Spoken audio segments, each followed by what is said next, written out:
Méditons avec la communauté des disciples du Christ vivant en ce mercredi 15 février 2023, 6e semaine du temps ordinaire, année liturgique A. Évangile de Jésus-Christ selon saint Marc, au chapitre 8, versets 22 à 26. En ce temps-là, Jésus et ses disciples arrivèrent à Bethsaïde. Des gens lui amènent un aveugle et le supplient de le toucher. Jésus prit l'aveugle par la main et le conduisit hors du village. Il lui mit de la salive sur les yeux et lui imposa les mains. Il lui demandait : « Aperçois-tu quelque chose ?» Levant les yeux, l'homme disait : « J'aperçois les gens, ils ressemblent à des arbres que je vois marcher. » Puis Jésus, de nouveau, imposa les mains sur les yeux de l'homme. Celui-ci se mit à voir normalement. Il se trouva guéri. Et il distinguait tout avec netteté. Jésus le renvoya dans sa maison en disant : « Ne rentre même pas dans le village. » Acclamons la parole de Dieu.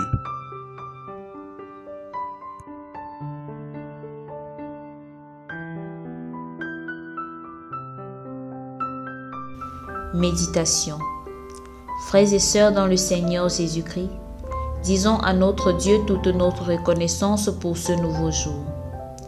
Les versets de l'Évangile sur lesquels porte notre méditation aujourd'hui décrivent le processus de guérison d'un aveugle en 5 étapes.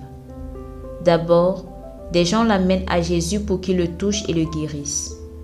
Ensuite, Jésus se retire avec lui pour l'éloigner de la foule et pour une rencontre plus personnelle. Après cela, il lui met de la salive sur les yeux et lui impose les mains. L'aveugle commence à percevoir des choses, mais ne les voit pas clairement. Puis, Jésus lui impose à nouveau les mains sur les yeux et il voit, il est guéri. Enfin, Jésus lui recommande de ne pas retourner dans le village. Ce processus peut être assimilé au chemin que nous devons suivre pour atteindre une maturité spirituelle. Car le Seigneur attend de nous que nous ayons confiance en lui. Il veut que nous voyions les situations, non pas seulement avec nos yeux, mais aussi avec notre cœur pour comprendre et discerner ses merveilles, même lorsque tout semble aller de travers. Alors, même si nous ne sommes pas aveugles, notre cœur est peut-être fermé à la lumière de Dieu et nous souffrons de cécité spirituelle. Le texte de ce jour nous aide à suivre le chemin pour guérir de cette cécité dont Jésus nous reprochait déjà hier dans sa parole. La première étape est l'identification de ce qui nous amène vers Jésus. Les gens qui amènent l'aveugle à Jésus représentent toutes les raisons qui nous poussent à aller vers lui, par la prière en général.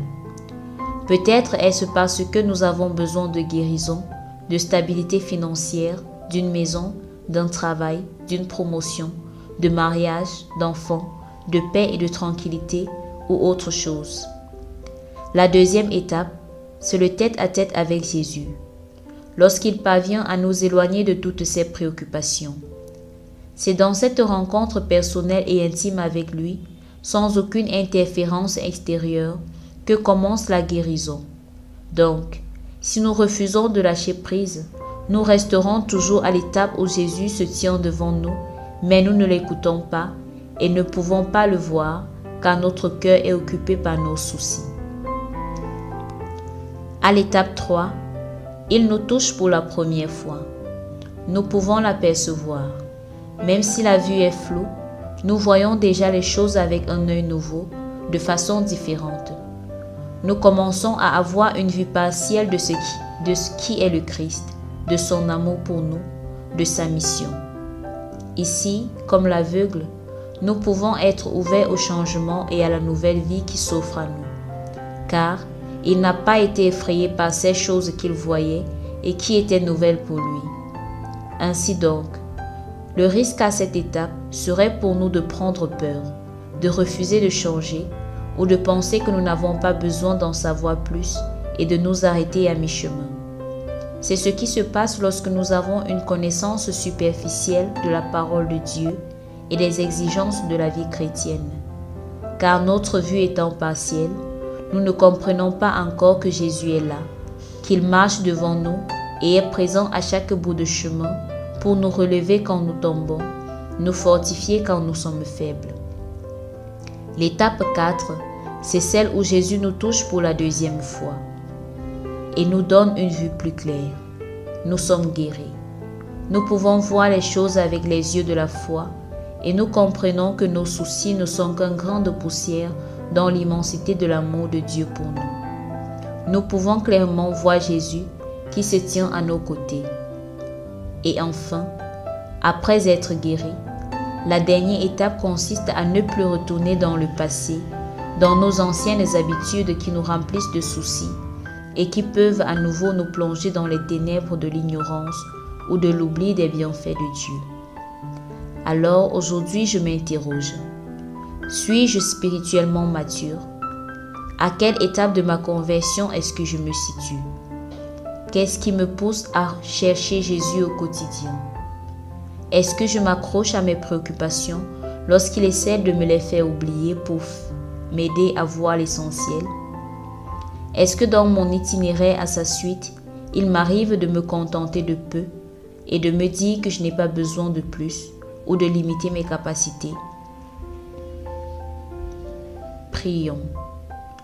Mon Dieu, ouvre mon cœur aux merveilles de ton amour pour que je sache voir tes bienfaits dans mon quotidien, peu importe ce que je vis. Augmente ma confiance pour que jamais je ne doute de ta présence et de tes soins. Intercession. Seigneur Jésus, daigne imposer tes mains sur tous ceux qui peinent sous le poids des difficultés de la vie et dont la foi chancelle. Éloigne-les de ces soucis et fortifie leur foi pour qu'ils voient que tu es toujours présent, même dans les moments difficiles. Vierge Marie, intercède pour tes enfants. Exercice spirituel. Prier pour sa propre conversion en demandant la grâce d'un cœur libre de toute préoccupation.